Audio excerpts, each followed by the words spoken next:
Have you ever faced a riddle too terrifying to solve?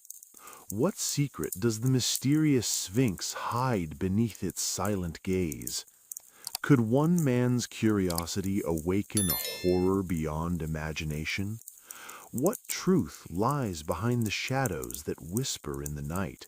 And will anyone ever survive to tell the story? Dive into this reimagined classic and uncover the dark mysteries of Poe's The Sphinx. Before we dive in, subscribe for your daily stories. Now, let's go.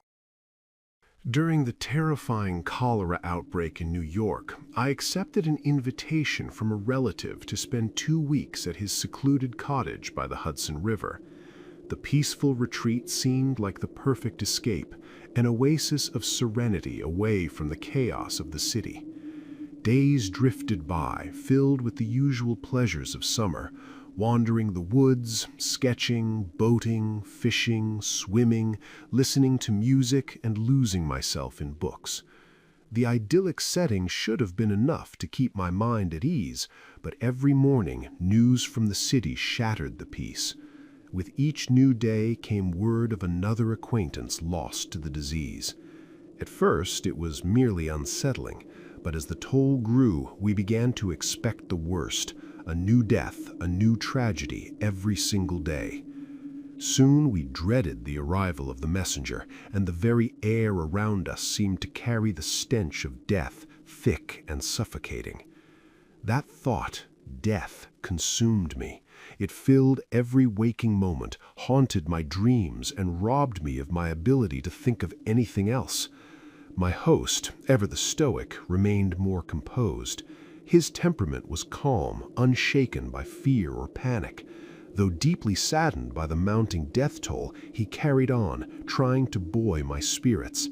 His sharp, philosophical mind was untouched by the irrational fears that plagued me. He understood the real dangers of the disease, but the shadows of death, the unseen terror, never truly troubled him. My deepening sense of dread was only worsened by certain books I found in his library. I stumbled upon them in secret, reading them late into the night, unaware that the pages were weaving a spell on my mind. These books, filled with strange, unsettling tales, seemed to awaken something dark and primal in me, an ancient superstition I didn't even know I carried. The images they painted were vivid, intense, and unshakable. My host never understood why these books had such an effect on me, why I seemed so changed after each reading. I was no longer just haunted by the cholera outside. Now something darker, more inexplicable, was taking hold of me. One topic that always fascinated me was the belief in omens, a belief I found myself almost inclined to defend, at least at this point in my life. My relative and I would often debate it, each of us fiercely entrenched in our views. He dismissed it entirely, arguing there was no foundation for such superstitions, but I couldn't help but feel that when something arises in the collective consciousness, something that emerges spontaneously without any apparent cause or suggestion, it holds a certain undeniable truth. It deserved as much respect as the rare, inexplicable insight of a genius. The truth is, not long after my arrival at the cottage, something happened to me. An event so utterly strange and unnerving, it seemed to be dripping with significance. It was the kind of experience that should have been written off as nonsense, yet the sheer weirdness of it made me hesitate. I found myself wondering whether I had witnessed an omen. It terrified me, and at the same time it left me so confused that I couldn't bring myself to speak of it for days. The fear of being misunderstood, or worse, dismissed, kept me silent. It happened late in the afternoon, just as the heat of the day was beginning to wane. I was seated by an open window, a book in hand, with the soft murmur of the river below and a sweeping view of the distant hills in front of me. The hillside nearest me had been stripped bare, the trees torn away by a recent landslide. My mind had wandered, as it often did, from the pages in front of me to the bleak, disease-ridden city far off in the distance. I looked up from my book, and to my shock, my gaze fell on something that seemed almost unreal. There, on the exposed hillside, something was moving. No, something was crawling down the cliff face with terrifying speed. It was a creature, grotesque in form, almost monstrous, its shape unnatural. It seemed to slither more than crawl, its movements erratic and jerky. I could only watch in frozen disbelief as it made its way down the hill, vanishing quickly into the dense forest below, like a shadow slipping into darkness. As the creature first emerged from the shadows, I found myself questioning everything: my sanity, my perception, even whether I had slipped into a waking dream. For several long moments, I couldn't convince myself that what I was seeing was real. It felt too impossible, too unreal. But after some time, after I had forced myself to focus, to breathe, I slowly realized that I wasn't losing my mind. I wasn't dreaming. I was awake, and what I was witnessing was real, even if it defied all logic. However, as I try to describe it now, I fear you, the reader, may find it harder to believe than I did in those moments. It was no ordinary sight. It was something beyond explanation, something that challenged the very boundaries of reality. The creature moved slowly across the hillside, and I compared its size to the giant trees that had somehow survived the landslide. These towering giants, scarred but standing, were the only reference points I had.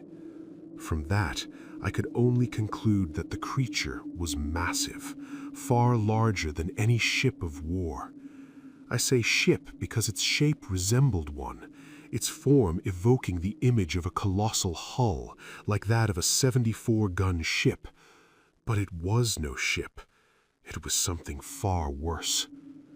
The creature's mouth, if you could even call it that, was located at the end of a trunk, an enormous proboscis that stretched at least 60 or 70 feet into the air. Its diameter? Roughly the size of an elephant's body, thick and monstrous. At the base of this trunk, where it met the creature's body, was a mass of jet-black, shaggy hair, more than could have been pulled from an entire herd of buffalo. From this dark, untamed mass, 2 tusks shot out, each one glistening like ivory, but so large they seemed more like the weapons of a mythical beast. They jutted out, curved downward and sideways, gleaming with an unnatural, wicked light. But that wasn't the most unsettling part. From either side of this grotesque trunk, extending like the arms of some ancient god, were 2 enormous crystalline staffs, 30 or 40 feet long, glittering like pure glass.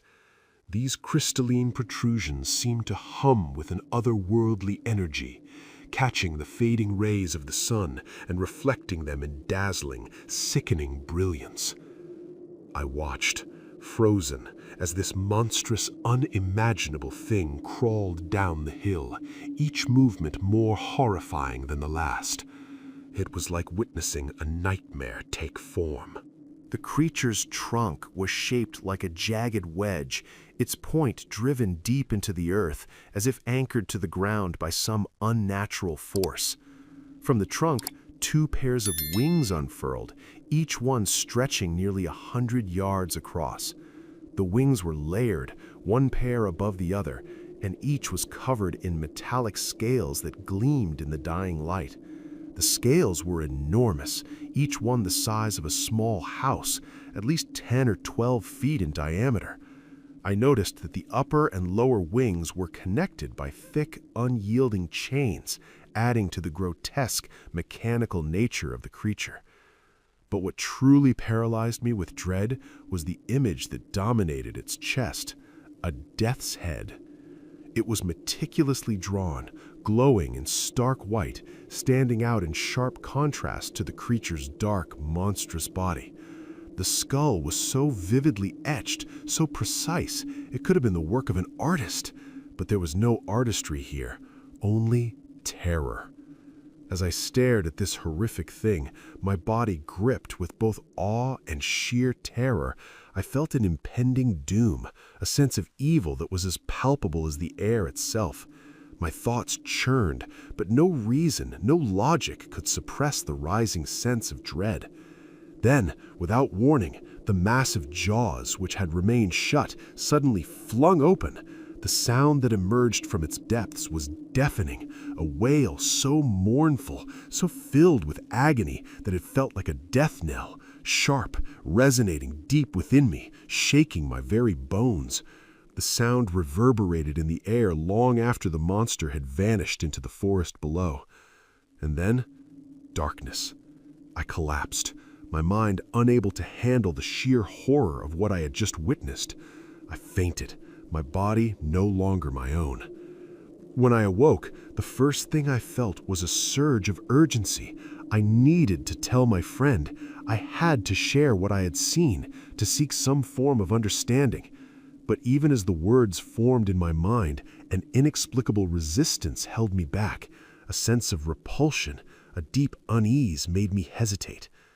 Days passed, and I still couldn't bring myself to speak of it. Finally, one evening, 4 days later, I found myself sitting in the same room where I had witnessed the creature.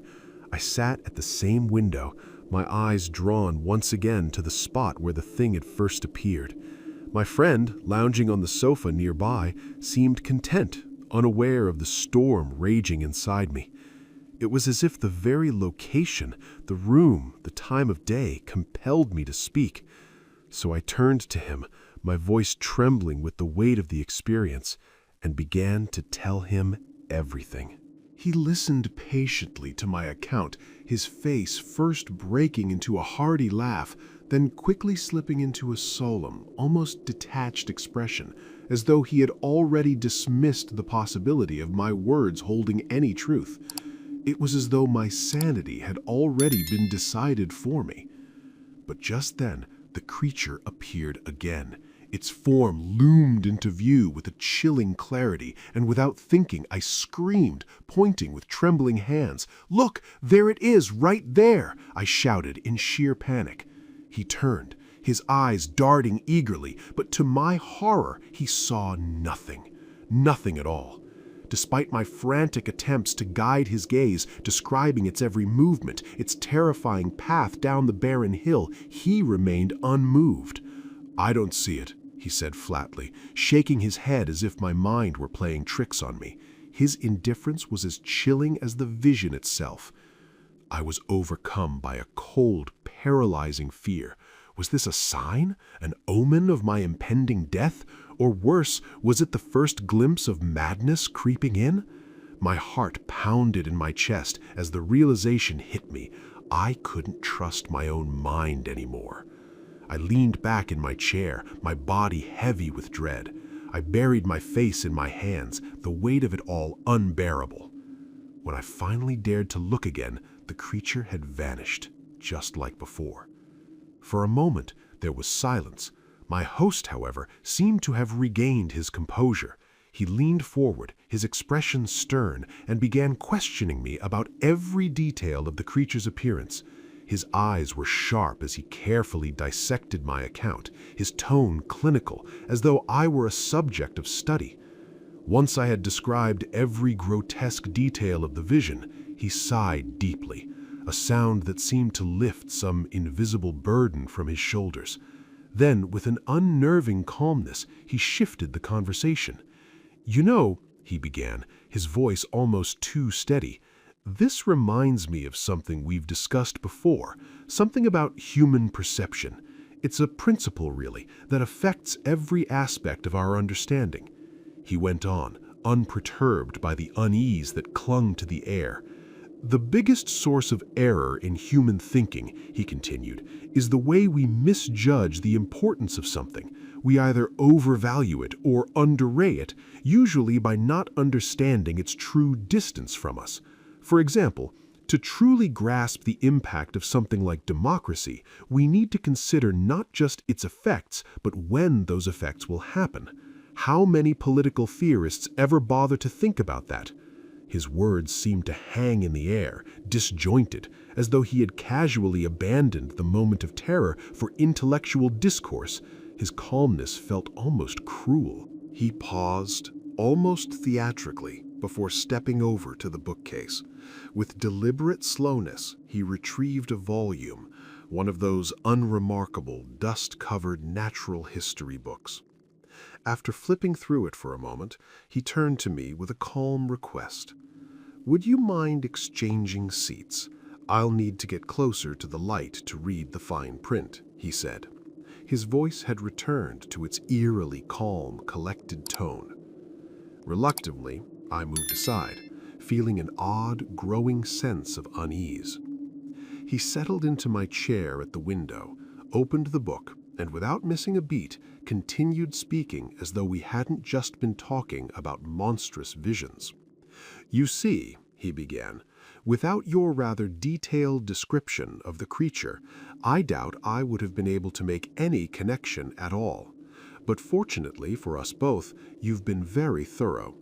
Now let me read to you something that may help explain it." He turned the pages, settling on a particular section, and began reciting in a flat, academic tone. "The Sphinx, a member of the genus Sphinx, belongs to the family Crepuscularia, within the order Lepidoptera. That's insects, of course. Its defining characteristics include 4 membranous wings covered with small metallic-colored scales, a mouth that forms a rolled proboscis elongated from its jaws with tiny rudimentary mandibles and downy palpi. The lower wings are attached to the upper by a stiff hair, antennae shaped like an elongated prismatic club, and a pointed abdomen. The Death's Head Sphinx has caused great alarm at times, particularly due to the mournful cry it produces and the deathly insignia displayed upon its body." He stopped reading and closed the book, leaning forward in my chair, positioning himself exactly as I had moments before when I saw the creature. His gaze locked onto the distant hill, as if searching for the monster once more. "Ah, here it is," he said, his voice growing more detached. "There it is, reascending the hill, just as you described. Remarkable creature, certainly, but it's not as large nor as far away as you imagined it to be. In fact, if you look closely," he paused dramatically, "as it wriggles its way up this tiny thread of web, no bigger than a strand of spider silk on the window, I find it to be about 1/16 of an inch in length. And as for its distance from my eye, roughly the same, give or take." I stared, dumbfounded. What had he just said? The creature was nothing. Just a speck, a fragment of reality reduced to almost nothing. The moment of horror, the terror I had experienced, suddenly felt absurd, trivial. Had my mind played a cruel trick on me? Or was there something else at play here, something that went beyond mere reason? And thus the story ended. If you liked this journey into the worlds of classic literature, do not forget to support us by subscribing so we can tell you more. And hey, if there's a classic tale you'd love to hear told in this suspenseful style, drop its name in the comments below. Your suggestion might be our next chilling adventure.